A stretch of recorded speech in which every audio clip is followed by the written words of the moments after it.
예, 이제 그림을 좀 보여주시면요. 네. 이게 보면 깨진 그 접시가 있고 깨진 유리가 있어요. 그래서 우리가 이제 깨진 그릇이나 접시를 사용할 수 있을까요? 없죠. 그리고 재활용도 안 됩니다. 더 중요한 것은 우리 가구 같은 거를 보면 흠집이 난 것은 사용할 수도 없고, 특별히 뭐 우리가 잘 알고 있는 당근마켓 이런 데 내놓을 때도 흠집이 있는 것은 가격을 쳐주지가 않아요. 그래서 요즘 목사님이 컴퓨터 때문에 당근을 열심히 하시는데 미개봉이 같은 것 중에서도 가장 높은 가격을 쳐주는데, 이렇게 우리는 어떤 물건에 깨지거나 흠집이 있으면 그 가치가 완전히 떨어지고 사용할 수 없다는 것을 다 알고 있습니다. 그런데 이렇게 깨지고 흠이 나고 가치가 떨어진 그것을 받아주는 분이 계세요. 누구냐? 바로 하나님이십니다. 하나님께서는요, 우리의 깨어진 마음을 받아주시고 우리의 깨어진 모습을 받기를 원하시고 또 그걸 통해서 함께 하기를 원하십니다. 왜 우리가 깨어져야 하는가? 우리가 잘 알고 있죠. 어렴풋이 내가 깨져야만이 내 안에 있는 예수 그리스도가 살아서 역사할 수 있다는 걸 잘 알고 있습니다. 그런데 왜 깨져야 하느냐? 그게 가장 중요한 것은 무엇이냐면요, 우리는 예수 그리스도를 믿고 누구나 구원을 받았습니다. 그렇죠? 주님을 믿고 나서 눈물을 흘리고 콧물을 흘리고 주님 내가 죄인입니다 용서해줘 기도를 했는데 그 은혜가 날마다 충만하면 좋은데요, 우리가 살아가다 보면 그 은혜가 쭉 유지될 수가 힘든 모습을 보게 됩니다. 그래서 왜냐하면 우리가 예수 그리스도를 믿고 만났음에도 불구하고 그 은혜를 쭉 가지고 살아가고 싶은데 어느 때는 좋았다가 어느 때는 힘들었다가 어느 때는 괴로웠다가 여러 일들이 발생을 하게 되는데요. 왜 그러냐? 내 안에 있는 옛 본성, 내 안에 있는 옛 자아가 아직도 살아서 있기 때문입니다. 주님을 믿고 만나서 구원받았다고 내가 이때까지 살아왔던 내 본성이 하루아침에 없어지진 않아요. 내 본성과 내 자아가 없어지기까지는 깨어짐이라는 시간이 필요한 것입니다. 그 깨어지는 시간이 있을수록 하나님 안에서 내가 연단받아지고 또 하나님을 깊이 알아갈 수 있게 되는 시간이 되는 것인데요, 이 자아가 강한 사람일수록 이 깨어짐의 시간, 연단의 시간이 긴 모습을 많이 보게 됩니다. 하나님께서는 굳이 왜 우리에게 이런 깨어짐의 시간을 원하시는 것일까? 이유가 있어요. 내가 깨져야만이 하나님이 내 안에서 살아서 역사할 수 있고 내가 또 변화돼야만이 내가 신앙으로 성숙할 수 있기 때문입니다. 아이가 자라는데 걸음마를 배워야 하고 달려야 하고 뛰어야 하고 자라나야 되는데 아이가 자라나서 걷지도 않고 뛰지도 않고 성숙하지 않으면 그 아이는 기형아가 됩니다. 우리가 예수 그리스도를 만나고 믿었지만 내 신앙이 날마다 그 자리에 머무르는 것을 하나님이 원치 않는다는 거예요. 내 신앙이 변화되기 위해서는 누군가는 우리 모두는 깨어짐의 시간이 필요하다는 것입니다. 그런데 이게 중요한 이유가 무엇이냐면요, 우리가 신앙이 좋을 때는 이 내 본성, 내 옛 자아가 좀 가려져 있어요. 그래서 내가 뭐 은혜 충만하고 기도도 열심히 하고 이럴 때는 내 자아가 숨겨져 있기 때문에 믿음이 좋은 것 같고 신앙이 좋은 것 같아요. 그런데 힘든 시간이 오거나 어려운 시간이 오면 내 옛 자아나 내 본성이 드러나게 되어 있어요. 그래서 예수 그리스도를 믿고 나서 내 안에 있는 옛 자아나 이 본성이 처리되지 않으면요, 신앙생활은 기복이 심하고 또 주님을 믿는다고 하지만 내가 정말 주님을 믿는 게 맞을까라고 고민하는 시간들을 많이 갖게 됩니다. 제가 왜 굳이 오늘 이 말씀을 전하느냐, 제가 생각보다 좀 고집이 세고 자아가 강한 스타일이었습니다. 그래서 하나님께서 저를 좀 훈련을 많이 시켜주셨는데, 예를 들면 이제 물질의 훈련을 받을 때는 어떻게 훈련을 받았느냐, 정말 주머니에 돈 100원이 없어서, 100원이라면 좀 웃기지만 옛날엔 차비가 100원이었어요. 100원, 500원, 50원. 제가 나이가 많아요. 네. 그래서 그 100원이 없어서 어디 가지도 못하고 집안에 꽁꽁 갇혀서 막 기도만 한 적이 있었어요. 그래서 하나님이 그때 저에게 원하셨던 건 뭐냐, 내가 주는 것으로 먹고 살아라. 없어도 기도하면 하나님이 정말 만나와 매출하기를 주시지, 하나님 내가 오늘 이것이 필요해 라면 하나님이 누굴 통해서 주시고 이렇게 살기를 원해서 그런 훈련을 또 받았어요. 그러나 또 어떤 훈련이 있었냐면, 육신에 연약하면서 큰 병이 걸려서 이 병을 치유받아야 되는데 할 방법이 없으니까 제가 기도원 가서 기도하면서 또 병도 치유를 받았어요. 그러니까 이렇게 자아가 강한 사람일수록 하나님께서 더 많은 깨어짐과 더 많은 연단과 훈련을 시키는데, 제가 제 인생을 돌아보면서 가장 힘들었던 연단의 순간, 깨어짐의 순간은 언제였었느냐, 저희의 신앙적인 하나님께서 연단을 시킬 때였어요. 그게 뭐냐면, 저희 바리새인적인 신앙인이었는데 그것을 모르고 살았어요.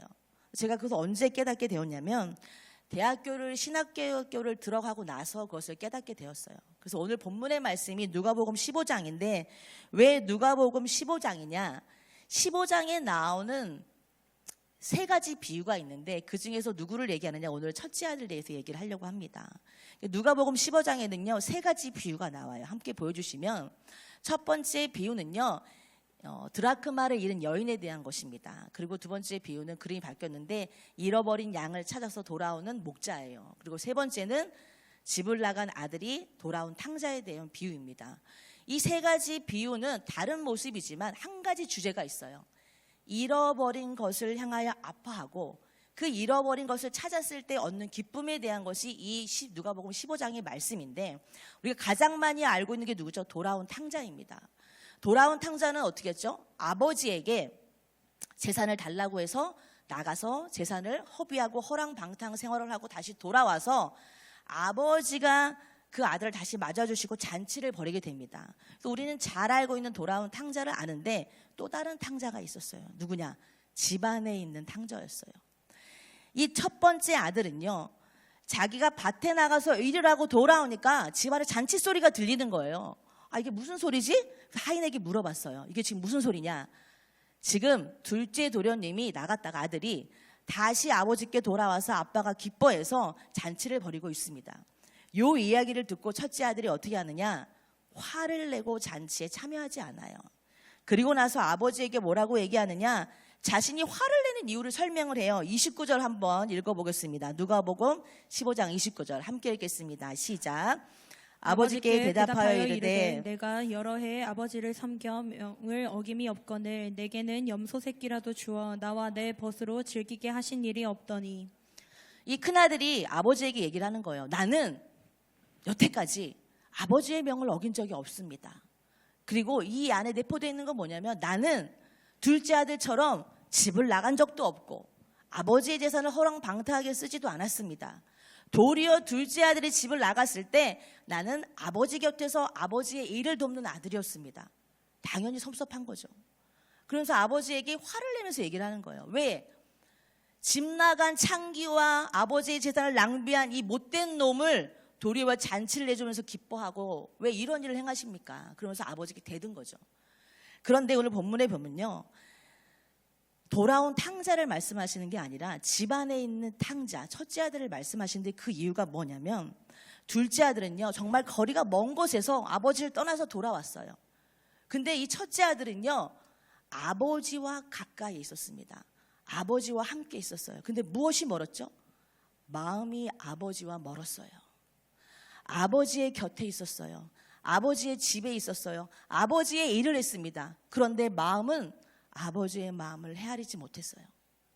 우리 본문에 보면요, 아버지가 내 아들이 죽었다가 다시 살아났다. 그래서 나는 이 잔치를 벌이는 것이라 첫째 아들한테 이야기를 합니다. 그러나 이 첫째 아들은 아버지가 이 둘째 아들이 집을 나가서 얼마나 마음을 아파했고, 그 죽었다가 살아난 것처럼 그 아들이 돌아왔을 때 얼마나 기뻐했는지 아버지의 마음을 알지 못하는 아들이었어요.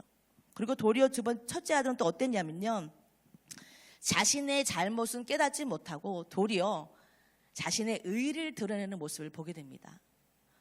그러니까 우리는요, 둘째 아들이 집을 나간 것처럼 생각하지만 결국에 집안에 있으면서 아버지의 마음과 멀었던 이 첫째 아들도 탕자와 같은 아들이라는 것입니다.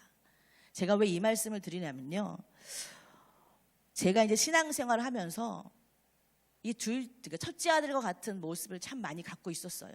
어떤 마음이었냐면, 하나님의 일을 하지만 하나님의 마음은 모르는 자였어요.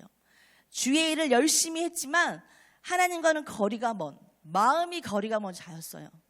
그리고 제가 어떤 자였냐면, 나는 의롭고 다른 사람은 다 죄인이야 라는 이런 마음이 있는 교만한 바리새인 같은 자였습니다.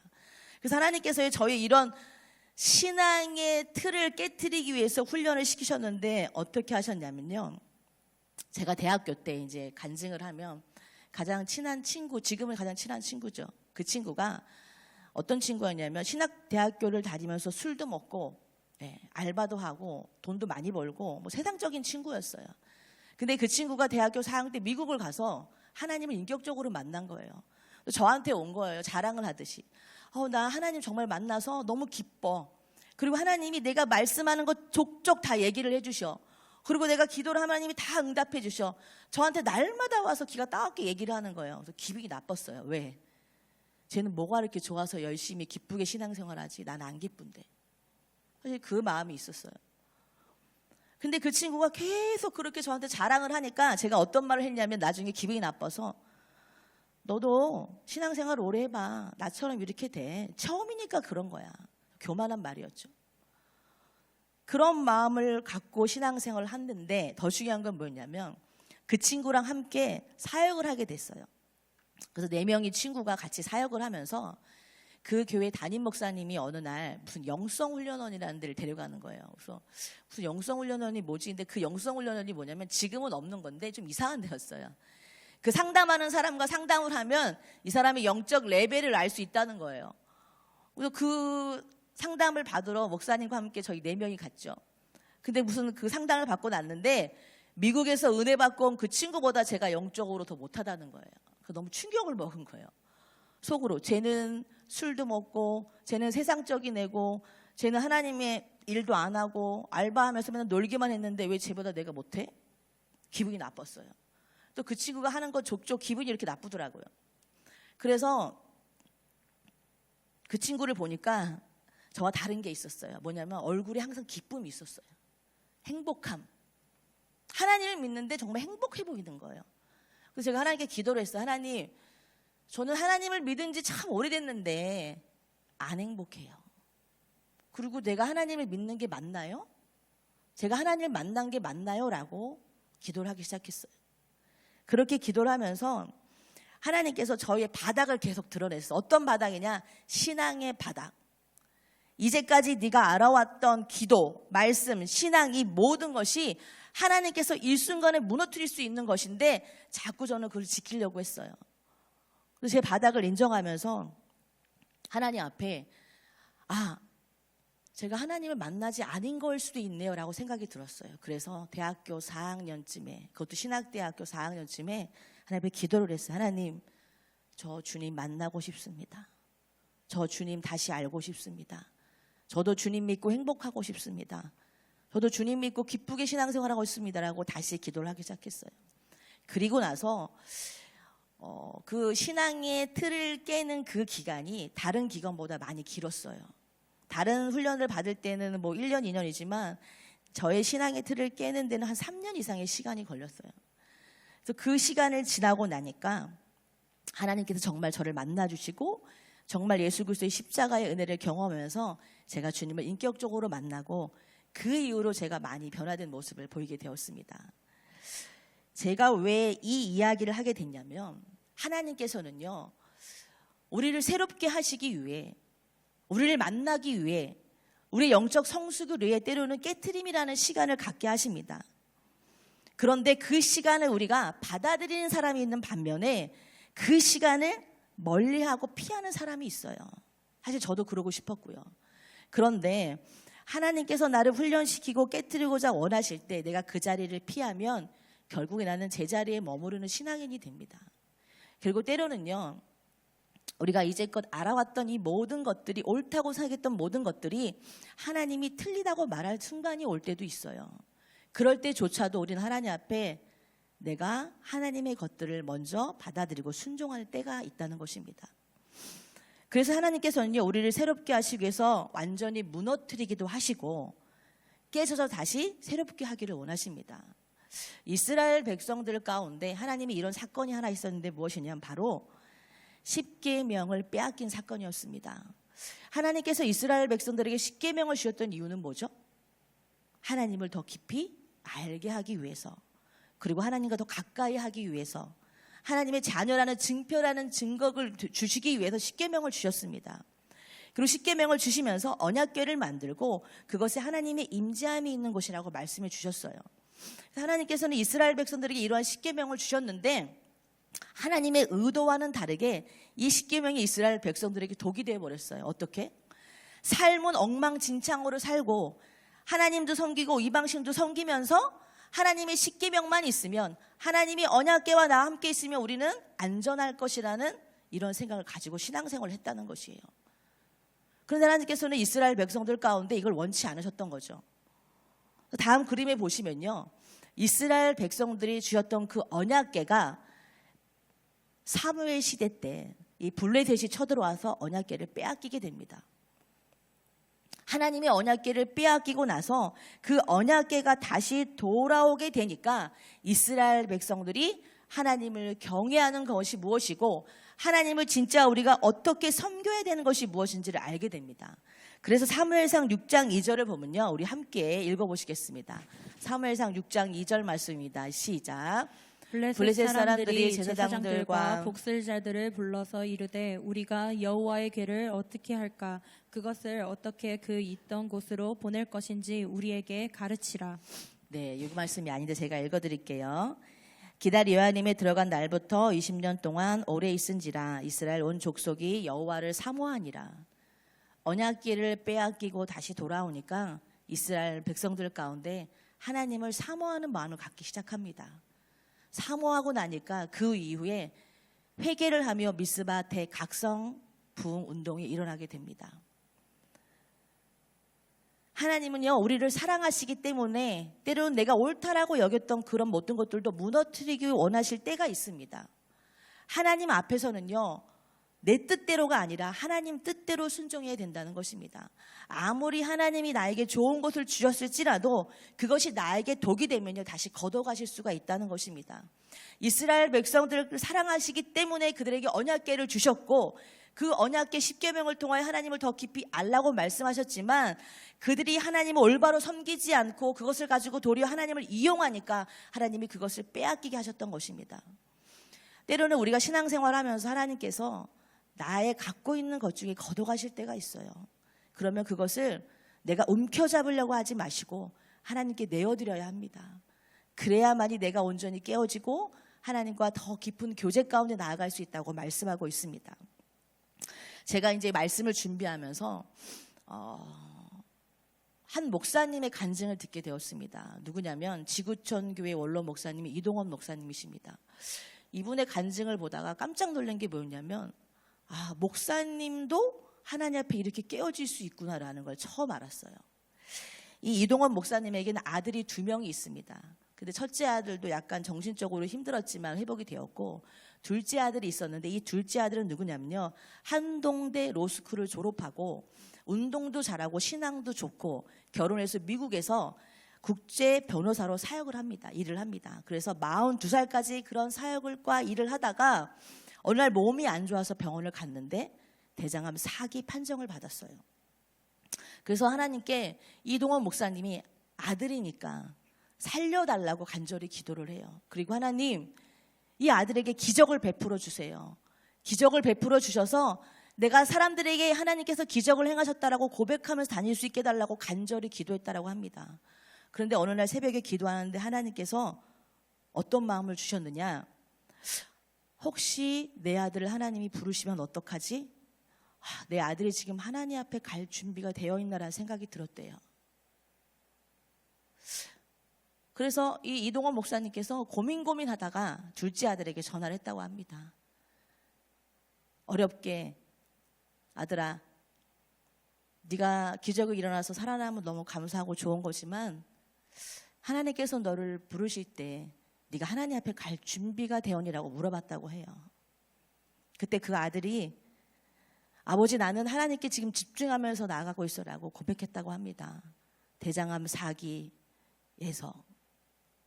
이 간증을 들으면서 우리가 하나님 앞에 설 준비가 지금 되어 있나, 첫 번째는 하나님이 부르실 때 언젠가 나를 부르실 텐데 그때에 내가 정말 준비가 되어 있는가. 그리고 두 번째는 이동원 목사님이 그 아들이 7개월 만에 하나님께 부름을 받고 소천했다고 합니다. 그러면서 이 목사님께서 하나님 앞에 기도를 하면서 회개를 많이 하셨다고 고백을 했어요. 회개하고 기도하고 회개하고 기도하고 아들의 유고를 미국에서 가져오면서 기도하면서 하나님께 그런 마음을 주셨다고 해요. 자신처럼 자신을 먼저 떠나보낸 사람들의 아픔을 공감하고 그 사람들을 위해서 일해야 되겠다는 고백을 했다고 합니다. 하나님 앞에 깨어지는 훈련은요, 목사님이라고 뭐 사역자라고 누구라고 제한이 없어요. 하나님께서 그분을 사용하길 원하시면 하나님께서 그분을 깨트려서 사용하길 원하십니다.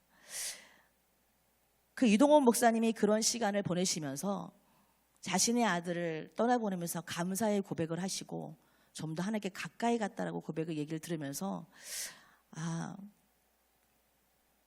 지금 나는 하나님께서 이런 깨어짐의 훈련, 젊은 때에는 그런 걸 받을 수 있지만 이 나이에 하나님께서 나에게 그런 깨어짐의 훈련을 받기를 원하실 때 내가 정말 잘 받을 수 있을까? 이 목사님처럼 자꾸만 내 생각대로, 내 뜻대로, 내 고집대로 하려고 하는 제 모습을 보면서 너무나 부끄러웠습니다. 그리고 사실 오늘 말씀을 준비하면서 하나님께서 주셨던 말씀이 하나 있어요. 그건 뭐냐면 우리 함께 이사야서 44장 2절 말씀입니다. 우리 이사야서 44장 2절 말씀 함께 읽겠습니다. 시작. 너를 만들고 너를 모태에서부터 지어낸 너를 도와줄 여호와가 이같이 말하노라. 나의 종 야곱 내가 택한 여수르나 두려워하지 말라.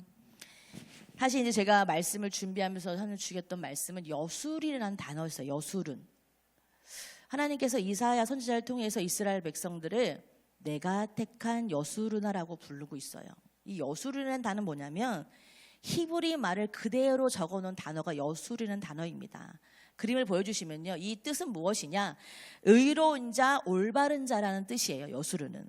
그래서 신명기에서는 3번 정도 이야기를 하고요, 이사야서 4장에 한 번 나옵니다. 총 4번 나오는데요, 이 여술이라는 의미는 너는 의로운 자야, 너는 올바른 자라고 이야기를 하고 있지만 하나님께서 이스라엘 백성들을 여술이라고 부르는 것은 뭐냐?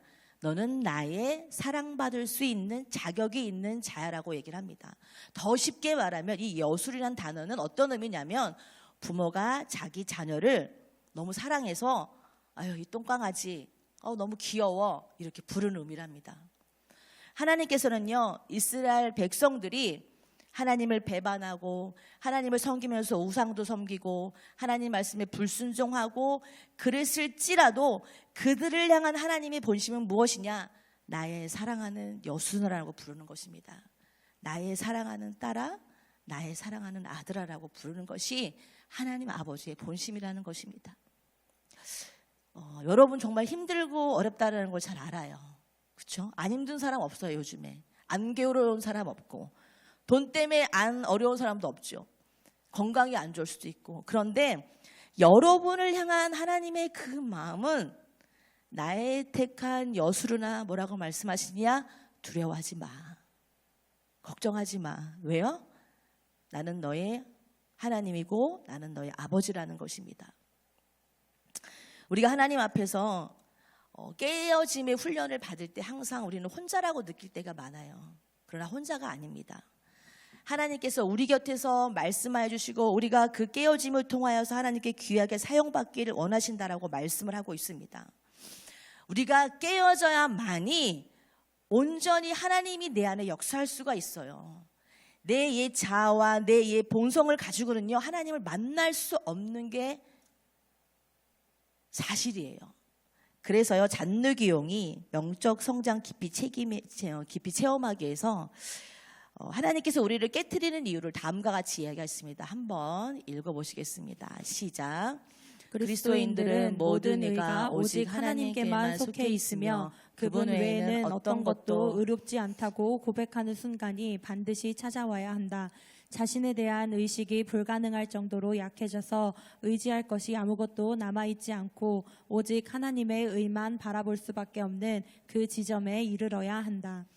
이게 뭐냐면요, 하나님 앞에 내가 정말 약해져서 약한 내 안에 오직 하나님만 역사할 수 있는 그 순간이 찾아와야 된다는 거예요. 그런 시간을 가지려면 깨어짐의 시간이 필요하다는 거예요. 하나님 앞에서 내가 깨어지고 내 옛 자아가 죽어지는 그 시간이 힘겹고 어렵지만 꼭 필요한 시간이라는 것을 기억해야 된다는 거예요. 피하지 마십시오. 때론 내가 이 훈련을 받는 것, 관계 때문에, 물질 때문에, 사람 때문에, 환경 때문에, 부모 때문에 이런 여러 가지 깨어짐이 훈련을 받는다고 해서 도망가거나 피하면 안 된다는 거예요. 그 시간을 통해서 하나님께서는요, 나와 더 가까이 있고 싶어 하신 하나님의 뜻이라는 겁니다. 나에게 말씀하고자 원하시고 나와 더 가까이 하기 위해서는 내가 깨어져야 하기 때문에 그 깨어진 틈으로 하나님이 역사할 수 있기 때문에 깨어짐의 시간이 필요하다는 것입니다. 하나님과 깊은 교제를 누리고 하나님의 음성을 듣고 관계를 갖고 싶다면 하나님 앞에 온전히 내가 깨어져야 된다는 것을 기억해야 합니다. 아까 앞에서 얘기했지만 아이가 넘어질까 봐 두려워서 걷질 않는다면 아이는 기형이 되는 거예요. 내가 너무 두려워서 하지 않는다면 그것에 머무를 수밖에 없어요. 제 동생이 제가 몇 번 얘기했지만 운전면허를 땄어요. 몇 년 전에. 운전면허를 따고 차를 사고 운전을 했는데 사고가 난 거예요. 이 모퉁이를 부딪히는 바람에 타이어 펑크가 나서 그 사고 난 다음부터는 운전을 안 해요. 그래서 차를 사놓고 5년 동안 집에 묵히고 있어요. 제가 이제 뭐라고 했냐면 차라리 팔아라. 왜 그걸 사놓고 그냥 두느냐. 그랬더니 자기 할 거래요.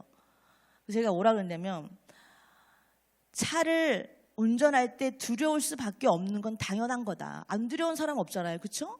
다 운전을 해봤지만 처음에 운전을 시작할 때는 정말 가슴이 쿵쾅쿵쾅거리고 사고가 날까 봐 두렵지만 그 시간이 지나고 나야 익숙해져서 운전을 잘할 수 있는 것처럼 신앙도 마찬가지예요. 하나님 앞에서 내가 넘어질까 봐, 내가 잘못될까 봐, 내가 너무 힘들까 봐, 괴로울까 봐 걱정을 하지만 두렵지만 걸어가면 깨어지면 하나님이 나를 통해서 역사하시고 나를 만나주신다고 이야기하고 있습니다. 그리고 우리를 향하여서 하나님께서는 여수르나 두려워하지 말라고 말씀하십니다. 말씀을 마치겠습니다. 오늘 이 시간 우리가 하나님 앞에 두려워하지 마. 힘들어도 내가 너와 함께 있어. 이런 음성을 좀 들었으면 좋겠습니다. 그 음성을 듣고 우리가 좀 기쁘게 신앙생활하고 그 음성을 듣고 우리가 행복하게 신앙생활했으면 좋겠어요. 여러분뿐만 아니라 저도 마찬가지예요. 하나님을 믿고 하나님을 알지만 자꾸 기쁨이 사라져요. 왜? 하나님보다 부수적인 것들에 자꾸 내가 마음이 쏠리니까 내 안에 하나님은 사라지고 자꾸 옆에 거를 바라보고 안 되는 것을 바라봅니다. 제가 또 말씀을 준비하면서 느꼈던 게 뭐냐면 자꾸 얘기가 길어지는데 성탄절 때 이제 모든 일이 끝나고 이제 다 집에 갔어요. 저도 집에를 갔는데 밤이 되어서 앉아 있는데 좀 쉬고 있었어요. 뭐 TV를 틀어놓기도 하고 뭘 해서 쉬고 있는데 갑자기 마음에 하나님이 계속 기도하길 원하는 마음을 주셨어요. 속으로. 근데 기도를 해야 되는데 근데 너무 피곤한 거예요. 기도해야 되는데 자고 싶은 거예요. 기도해야 되는데 교회 가면 너무 추운 거예요. 나 기도해야 되는데 교회 가면 아무도 없는데 뭐 하나님 모르시겠지. 그런 마음이 많이 들었지만 하나님 정말 기도하길 원하시는구나. 그래서 성탄절 밤에 혼자 와서 기도를 하는데 하나님이 너무나 마음을 아파하시고 주님이 이 땅에 오셨을 때 어떤 마음으로 오셨을까라는 생각을 하면서 또 청년부를 위해서 기도를 하면서 우리 청년들이 하나님 안에서 새 힘과 또 새롭게 나아가길 원하시는 것 같아요. 사람 때문에 우리가 기쁘면 안 돼요. 누구 때문에 기뻐야 되죠? 혜림, 누구 때문에 기뻐야 돼요? 네. TV 보면서 잘 웃잖아요. 그렇죠? TV를 보면서 잘 웃고 내가 사랑하는 뭐 남자친구, 여자친구도 웃잖아요. 근데 하나님 때문에 난 언제 웃어봤는지 고민해 봐야 돼요. 하나님 때문에 내가 언제 행복했었는지, 하나님 때문에 내 시간을 얼마나 내어드렸는지 좀 고민해 봤으면 좋겠습니다. 말씀을 마치겠습니다. 하나님의 사랑받는 자라는 것을 잊지 마시고 올 한 해를 잘 마무리하시기를 주님의 이름으로 소망합니다.